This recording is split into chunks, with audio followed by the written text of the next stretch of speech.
नमस्कार दोस्तों, मैं हूं अमनदीप और स्वागत है आप सभी का ईएनजी ग्लाइड के एक और वीडियो में। आज हम समझेंगे यूफेमिज्म क्या है और आयरनी क्या होती है। ये दोनों ही figures of speech idea of indirectness के ऊपर बेस्ड हैं, तो दोनों को बहुत सारे एग्जांपल्स के थ्रू समझने की कोशिश करते हैं, क्योंकि आयरनी बहुत ही एक सिग्निफिकेंट फीचर ऑफ स्पीच है जो बहुत ज्यादा लिटरेचर में यूज किया जाता है और हम डेली लाइफ में भी इसको काफी ज्यादा यूज करते हैं। तो चलिए शुरू करते हैं आज की ग्लाइडिंग। यूफेमिज्म और आयरनी जो कि इनडायरेक्टनेस के आइडिया के ऊपर बेस्ड है। सबसे पहले देखने की कोशिश करते हैं कि यूफेमिज्म क्या होता है। यूफेमिज्म जो है, जब भी कोई चीज कोई बात आप कहना चाहते हैं जो आपको लगता है कि ये सामने वाले को, सुनने वाले को या पढ़ने वाले को बहुत हार्श लग सकती है या उसे बहुत अनप्लेजेंट सा फील हो सकता है, तो आप उस बात को डायरेक्ट ना कहकर थोड़ा सा पोलाइटनेस के साथ या थोड़ा सा जेंटल वर्ड्स यूज करके आप किन्हीं दूसरे शब्दों में जब बात को कहते हैं तो वो यूफेमिज्म है। ये ज़्यादातर हम क्यों करते हैं, ताकि जो हम बात कह रहे हैं उसका जो इम्पैक्ट है, जो वर्ड आप अदरवाइज यूज करने वाले थे उस वर्ड को ना यूज करके, क्योंकि आपको लग रहा है कि इससे सामने वाले को अच्छा नहीं लगेगा, तो आप उसको क्या करोगे, थोड़ा सा वर्ड को सॉफ्ट करके। सॉफ्ट करने का मतलब है कि उसके लिए उसकी जगह पर कोई सॉफ्ट वर्ड यूज करके, कोई नया अलग वर्ड यूज करके जो कि ज्यादा र्यूड नहीं है या ज्यादा पेनफुल नहीं है या जिससे ज्यादा कोई एम्बेरसमेंट ना फील हो रही हो, इस तरीके का जब हम कोई वर्ड यूज करते हैं लिखने में या बोलने में, तो हम उसे यूफेमिज्म कहते हैं। जैसे कि for example you want to say something like he died, है ना, तो डाइड वर्ड यहाँ पे थोड़ा सा हार्श है और थोड़ा अनप्लेजेंट भी साउंड हो सकता है सुनने वाले को या पढ़ने वाले को, थोड़ा पेनफुल भी है। But instead of saying he died, अगर आप कहते हो ही पास्ड अवे, सो ये थोड़ा सा एक पोलाइट, थोड़ा सा जेंटल तरीका है और सेम आइडिया को जो है वो कम्युनिकेट किया जा रहा है। मतलब उसका भी वही है कि ही डाइड, लेकिन आप डायरेक्ट ही डाइड कहने के बजाय जब आप कहते हैं ही पास्ड अवे, राइट, तो ये थोड़ा सा पोलाइट तरीका हो जाता है, थोड़ा सा जेंटल तरीका हो जाता है। और इस तरीके से जब हम कोई वर्ड को यूज करते हैं तो हम उसे यूफेमिज्म कहते हैं। एक और एग्जांपल के साथ समझते हैं कि आप कहना चाहते हैं कि शी इज ओल्ड। अब किसी को एकदम से बूढ़ा कह देना अपने आप में एकदम से थोड़ा र्यूड हो सकता है, थोड़ा एम्बेरसिंग हो सकता है, अनप्लेजेंट सा साउंड हो सकता है। लेकिन थोड़ा से सॉफ्ट टच के साथ, थोड़ी सी जेंटलनेस के साथ अगर आप कहते हैं कि she is a senior citizen, बात वही है, पता चल जाएगा, आइडिया कम्युनिकेट हो जाएगा, बात कम्युनिकेट हो जाएगी, लेकिन कहने का तरीका थोड़ा सा पोलाइट हो जाएगा। तो क्या कहेंगे, she is a senior citizen. So using this word senior citizen instead of that word old, ये जो है ये यूफेमिज्म है। यहाँ आप देख सकते हैं किस तरीके से यूफिज्म को लैंग्वेज में यूज किया जाता है। अगर आप कहते हैं कि इट डाइड, उसकी जगह वो जो खुद अगर कोई बोल रहा है कि पास्ट अवे, राइट, इसी तरीके से आप यहाँ भी देख सकते हैं। ठीक है, और इसका मतलब क्या है, अब देखिए उसके दिमाग में बहुत हार्श बात जो है वो चल रही है, नौकरी से निकालने की बात चल रही है, लेकिन उसने बहुत ही पोलाइट तरीके से बात को जो है वो कम्युनिकेट किया है।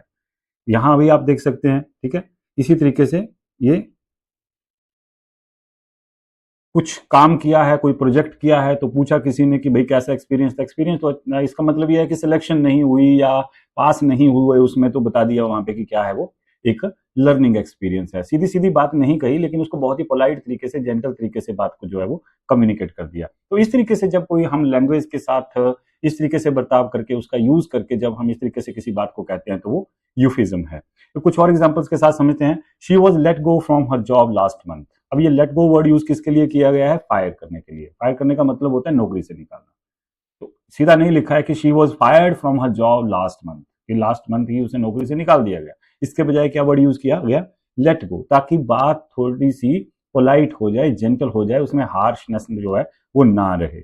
She comes from a less fortunate family. इसका क्या मतलब है, she comes from a less fortunate family. Less fortunate family का मतलब है यहाँ पर एक ऐसी फैमिली जो कि पुअर है। अगर आप पुअर कहते हैं किसी को, तो उससे क्या होता है कि हो सकता है कि सामने वाला थोड़ा सा एम्बेरसमेंट फील करे, शर्म फील करे या कुछ थोड़ा सा अनप्लेजेंट सा फील करे। उसकी जगह पे आपने क्या वर्ड यूज कर दिया, लेस फॉर्चुनेट, जिसकी किस्मत कोई ज्यादा अच्छी नहीं है या जिसका किस्मत ने कोई ज्यादा साथ नहीं। देखिए, एक बात का ध्यान रखना है कि यूफिज्म में जब भी हम जो भी टर्मिनोलॉजी हम यूज करते हैं उसका जो लिटरल मीनिंग है उसमें नहीं जाना है। वो बेसिकली किस लिए यूज किया जाता है, आइडिया को कम्युनिकेट करने के लिए।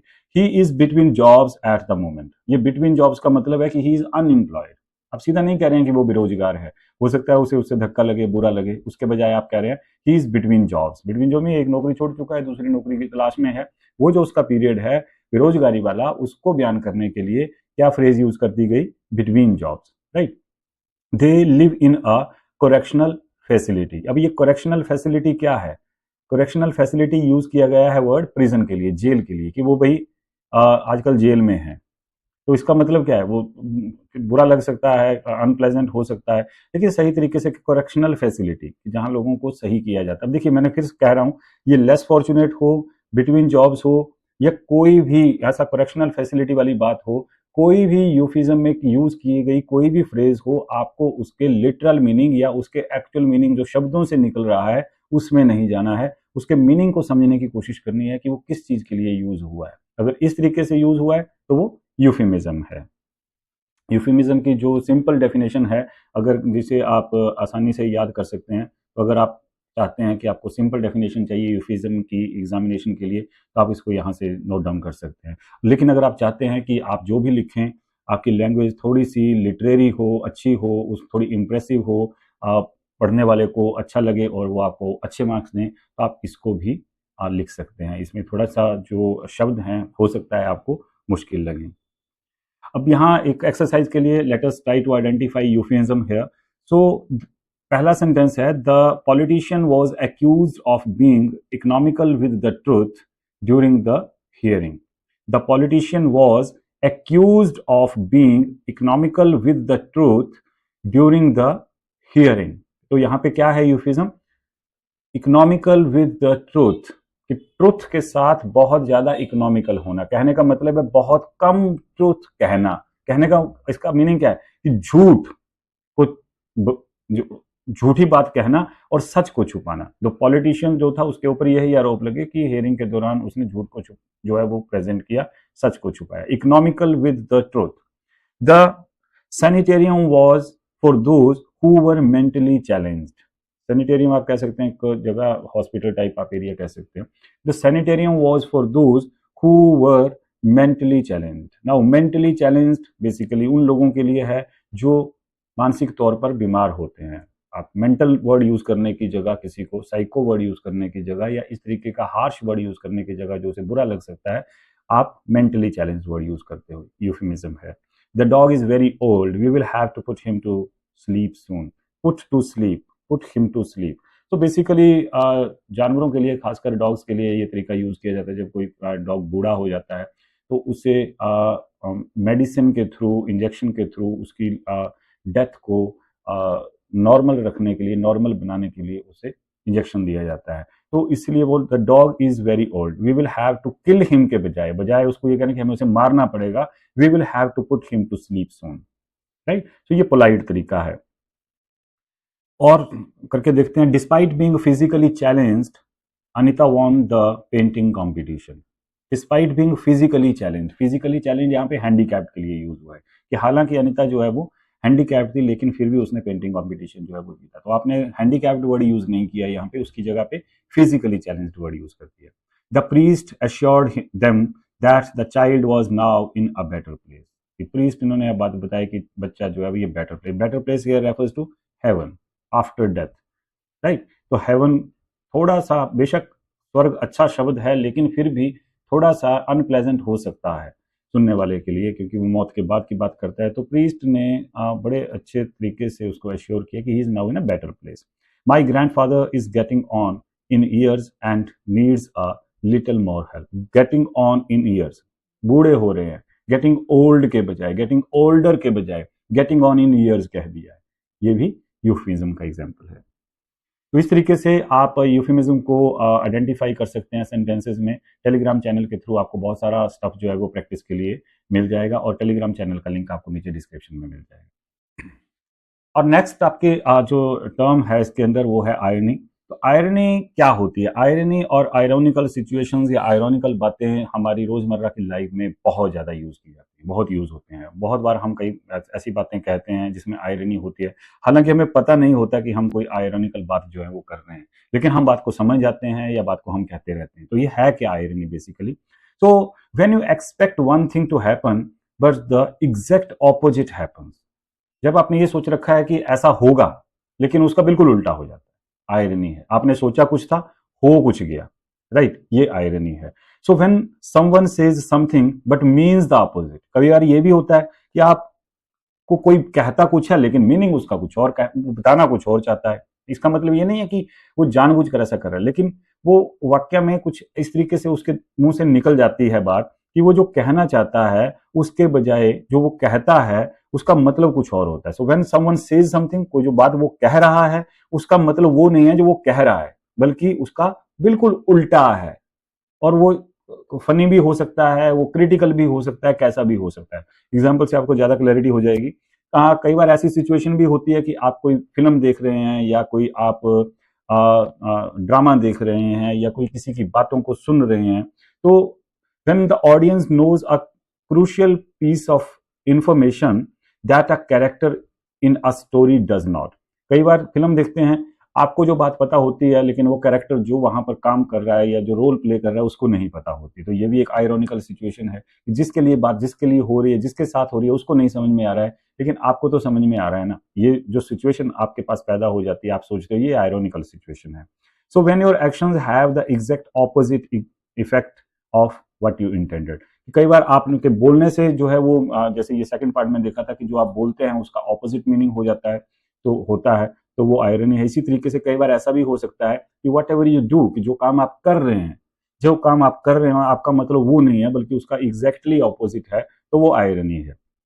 देखिए एग्जाम्पल से समझते हैं। जो पहला वाला पार्ट था हमारा कि when you expect one thing to happen, कि जब आप ये सोचते हैं कि ऐसा होगा लेकिन उसकी जगह कोई दूसरी बात हो जाती है, तो वो क्या है, आयरनी। कैसे, the fire station burnt down. अब देखो जो फायर स्टेशन है उसमें ही आग लग गई, वो आग जल के खत्म हो गया, आग लग के। अब ये this is an ironical situation. Fire station का काम क्या है, आग को बुझाना, लेकिन वहीं आग लग के वही जल के राख हो गया। ये एक आयरोनिकल सिचुएशन है। So when someone says something but he means the opposite, second part में हमने देखा था, उसका मतलब क्या है, जब आप कहना कुछ चाहते हैं, जो भी आप कहते हैं उसका मीनिंग आपका वो नहीं होता, आपका मतलब उसका बिल्कुल ऑपोजिट होता है। जैसे looking out at a rainy gloomy day and saying, है ना, बड़ा खराब दिन है, बहुत गर्मी वाला है या बहुत बारिश हो रही है, ह्यूमिडिटी है, लेकिन आप क्या कहते हो, what a beautiful sunny day, है ना। आप उल्टा करें, लेकिन आपका मतलब यहाँ पे ब्यूटीफुल या सनी नहीं है, आपका मतलब उसका बिल्कुल ऑपोजिट है ना। कहते हैं ना आज कितना अच्छा मौसम है, अब मौसम अच्छा है और आप कह रहे हैं मौसम बहुत अच्छा है, तब तो ठीक है, लेकिन बड़ी ह्यूमिडिटी फैल रखी है, बहुत गर्मी फैल रखी है और आप कहते हैं आज तो मौसम कितना अच्छा है यार, तो है ना, ये देख कितना अच्छा मौसम है। तो ये जो कहने का तरीका है, जब आप कुछ कहते हो लेकिन उसका मीनिंग उसका बिल्कुल ऑपोजिट होता है, तो हम उसे आयरनी कहते हैं। इसी तरीके से थर्ड पार्ट में हमने देखा था कि when the audience knows the situation that a character is in, but the character himself or herself does not know that. जैसे in a movie we know the killer is in the house, but the character does not and walks in alone, है ना। आपको पता होता है कि character जो है वो डर रहा है, लेकिन उसे नहीं पता है कि वो कोई उसके घर में घुस आया है या किलर उसके घर में घुस आया है, उसे नहीं पता है, लेकिन आप जानते हो, you know that because you being a Spectator, you being the audience, तुम्हें पता होता है। तो ये जो सिचुएशन बनती है, ये भी आयरोनिकल सिचुएशन है। कई बार ऐसा होता है कि जो काम action, when your actions have the exact opposite effect of what you intended, जो तुम करना चाहते हो उसके बजाय उसका इफेक्ट जो है ना वो बिल्कुल अलग है। जैसे a character who is afraid of being alone, एक आदमी है जो बिल्कुल अकेला रहना में उसे डर लगता है, वो क्या करता है, सभी को धकेल धकेल के बाहर निकाल रहा है, जैसे pushes everyone away which causes them to end up alone. उसका रिजल्ट क्या होता है कि वो अकेला रह जाता है, वो अकेलेपन से डरता है, लेकिन उसके बावजूद वो सबको निकाली जा रहा है बाहर, तो अल्टीमेटली वो अकेला पड़ जाएगा। वो ये जो सिचुएशन बन रही है ये एक आयरोनिकल सिचुएशन है। एग्जाम्पल से समझते हैं, जैसे यहाँ देखिए एक विजुअल एग्जाम्पल से, परफेक्शन लिखा रखा है, परफेक्शन, लेकिन देखिए बीच में से खुद ही टूटा हुआ, आयरनी है। जिस चीज को ये रिप्रेजेंट कर रहा है उस चीज के लिए ये खुद एग्जाम्पल नहीं बन पा रहा है, तो ये क्या हो गया, आयरनी होगी। इसी तरीके से आप यहां भी देख सकते हैं, हुआ क्या, आप ये देखिए हुआ क्या, the situation is this, right. उसके ऊपर कपड़े में चीजें गिर गई, लेकिन उसके बावजूद उसका एक्सप्रेशन जो है वो किसी और तरीके से, जो उसके एक्सप्रेशन को पूरी तरह मैच नहीं कर रहा है, राइट। जो उसका एकदम से एक्सप्रेशन निकला है वो सिचुएशन के साथ उसका बिल्कुल ऑपोजिट है, राइट। जैसे टाइटैनिक का एग्जांपल हम दे सकते हैं। Titanic, the biggest irony that ever has happened is with Titanic, right. जिसे बनाया ही टाइटैनिक द अनसिंकेबल, कि कभी वो डूबेगा नहीं, लेकिन अपनी पहली ही सेलिंग में वो डूब जाता है। This is the most ironical situation, the most ironical thing, कि जिस चीज के लिए बनाया गया था वो उससे ना होकर पहली ही अपनी जो उसकी जर्नी थी, वॉयज थी, उसमें वो डूब जाता है। आयरनी है। तो ये डेफिनेशन है आयरनी की, अगर आप लिखना चाहते हैं। एंड अगेन मैं कहूँगा कि ये सिंपल इंग्लिश लैंग्वेज में है आपके लिए, आप इसे यहाँ से नोट डाउन कर सकते हैं। और अगर आप इसको थोड़ा सा लिटरेरी रखना चाहते हैं, थोड़ी सी अच्छी लैंग्वेज में लिखना चाहते हैं, तो आप यहाँ से इसको नोट डाउन कर सकते हैं। और ये दोनों ही डेफिनेशंस आपको हमारे टेलीग्राम चैनल पर भी मिल जाएंगी। आइडेंटिफाई करने की कोशिश करते हैं, कुछ समझने की, प्रैक्टिस करने की। A professional marriage counsellor files for divorce. देखो, एक आयरोनिकल सिचुएशन है। एक एक मैरिज काउंसलर है जो लोगों की मैरिजेस को टूटने से बचाता है, उसने खुद डाइवोर्स जो है वो फाइल कर दिया। अब ये जो डिवोर्स उसने फाइल कर दिया, एक ऐसे आदमी ने जो लोगों को कपल्स को डिवोर्स होने से बचाता है, ये एक आयरोनिकल सिचुएशन है। You finally remember a password you wrote down for safekeeping, only to realize you have lost the note you wrote it on. You finally remember a password you wrote down for safekeeping. अब होता क्या कि आपने क्या किया कि एक paper के ऊपर पासवर्ड लिख दिया ताकि वो पासवर्ड आपको याद रहे, लेकिन बाद में वो पेपर ही गुम हो गया। एक आयरोनिकल सिचुएशन है।